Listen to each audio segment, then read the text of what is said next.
Hello again and welcome back. I've got measles. Can you see the tiny little dots on the rock? The diatoms have arrived. Now it's not exactly a diatom outbreak as yet, but it will get there, I'm sure. Cycling's going well, still got quite high nitrite and nitrate, but zero ammonia.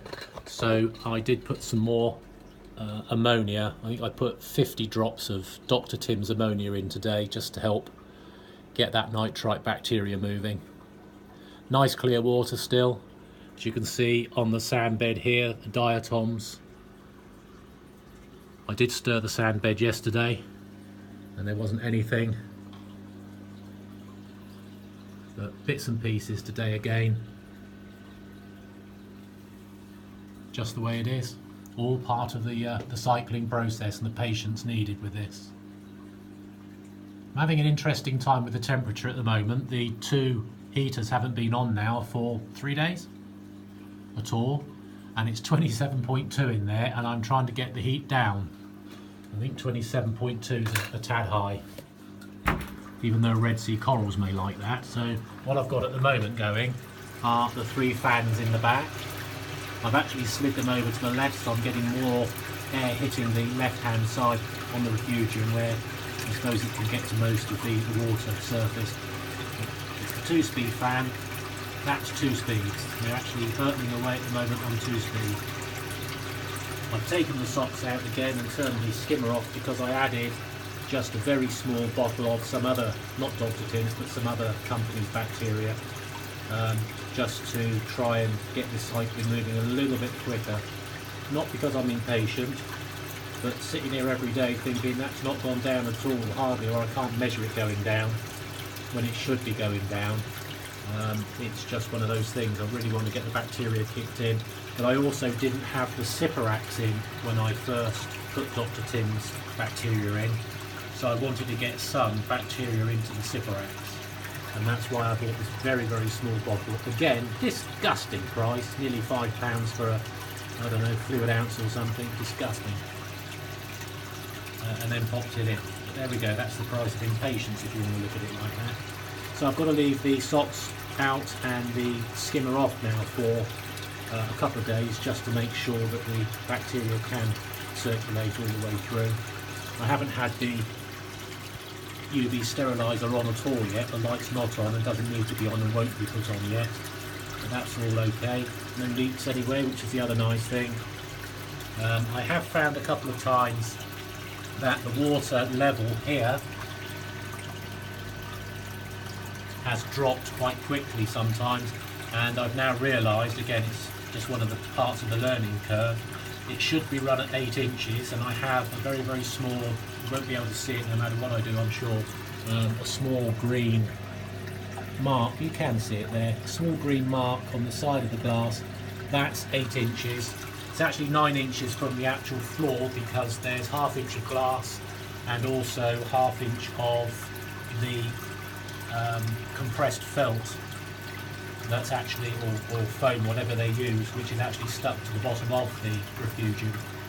It's marvellous. You just, Red Sea have thought of everything. I don't know whether other companies have this on the bottom of their sumps as an automatic thing when you buy them, but Red Sea certainly do, and it is attached as well. It's actually stuck, so it's the right size, it's in the right place. So if you do like I did, move the refugium just a fraction, or the sump just a fraction more to the right rather than the left, because I wanted to get this UV steriliser in there using the double-sided Velcro, heavy-duty Velcro, rather than put screws in there. I thought I'd try the heavy-duty Velcro first, and so far, absolutely fantastic. So I'm measuring the temperature in the system. A minor possible disappointment, I have actually emailed Hanna, and I've now been using the Hanna Checktemp 1 for, this is the 6th day, and generally I'm using it 3 times a day to measure the temperature in the tank at the moment. And it turned on once today. When I went to use it the second time, it came up with a warning BAT, which is battery, and then it turned itself off.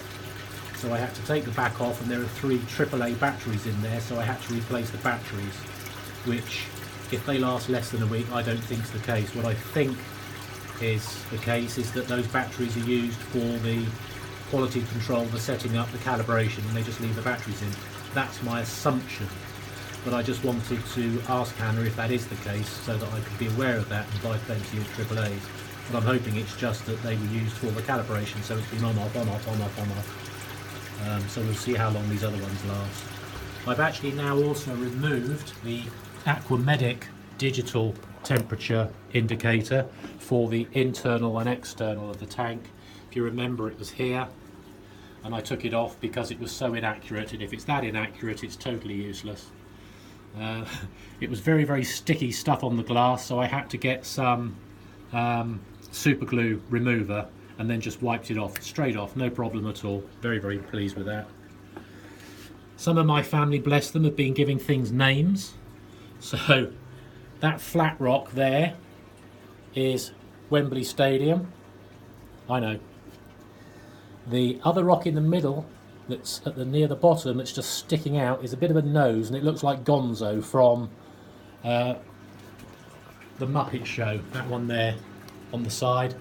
And today this one got named as the USS Starship Enterprise because it looks a little bit like Enterprise. Amazing. This, of course, is the peak of Everest. Interesting thing about Everest, the chap that actually found it was called Everest, but everybody calls it Everest. Amazing, isn't it? But there we go, that's life. Everything else is superb. It's just now waiting, visiting the odd fish shop to look at all the lovely corals and fish. I took my family to one of them today, and it was just as well I said I couldn't have anything today, otherwise I think I would have had a fully stocked tank today straight away. There we go.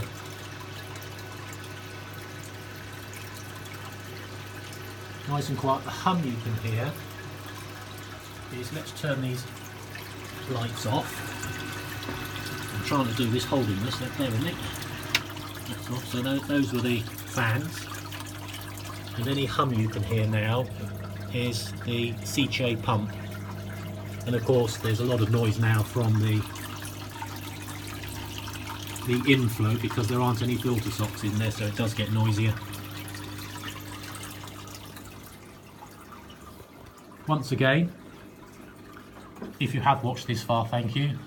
I'm going to be looking at other areas of the tank of the system so that you can see them in a little bit more depth and you can see the quality of the thought that went behind this system before letting it out onto the market. It really is very, very impressive.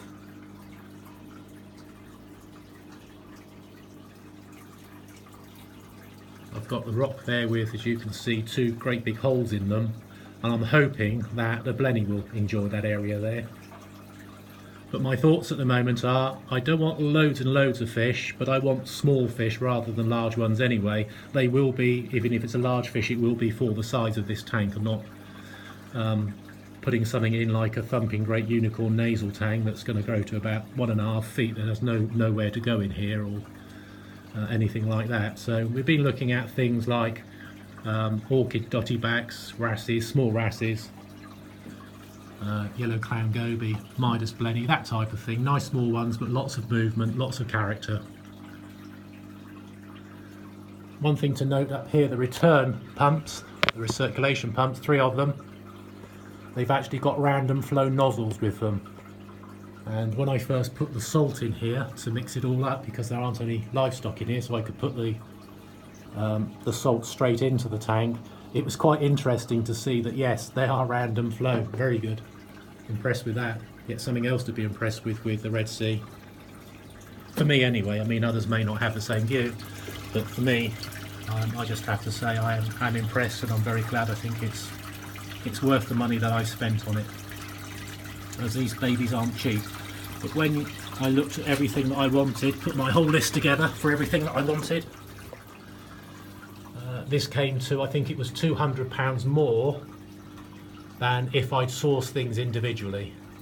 Now, sourcing things individually, I would have had possibly Nero 5 pumps on here, but with any return or any recirculation pumps, you've got wires either inside the tank or sitting around the outside of the tank, and they're always black. Not as though they're white or translucent, even to a certain extent, to try and disguise them. They're always black and they look ugly to me. So I was again looking for something neat and tidy, and this really does fit the bill. And also another benefit is having the top up water, the RODI here. I think I said this before, I don't know whether it's going to show up very well here because the lights are off, but there, having that sitting in the back of the tank, it's quite a decent size reservoir, and because it sits in the back of the tank, it gets nicely heated by the rest of the tank, so when it does drip in, it's all super. I know it would do if it, with the other Red Sea ones, they sit in on top of the sump itself, but it's just nice to have that tidily out of the way and gives me plenty of access to everything I need to have in that sump, so I can go diving in there, not literally of course, although it is tempting because it's rather nice and warm in there. So I can do everything I want to do without having to think about trying to slide a thumping great big glass box from left to right, which I think would become annoying. I think the only thing I would change with this would be to have the tuning valve inside the sump rather than around the back. It's easy, it is easy around the back, but at the same time I think it would be nicer to have it as the other ones have it in the actual tank itself. Then as I say, I could have had this closer to the window to give me more room, but that's life.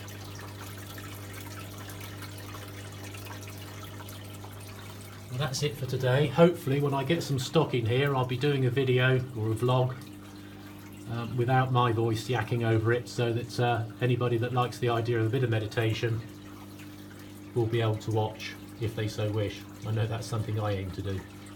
So if you have watched this far, once again, thank you very much. I do appreciate that. If there is anything that you can take from this, I'll be very glad.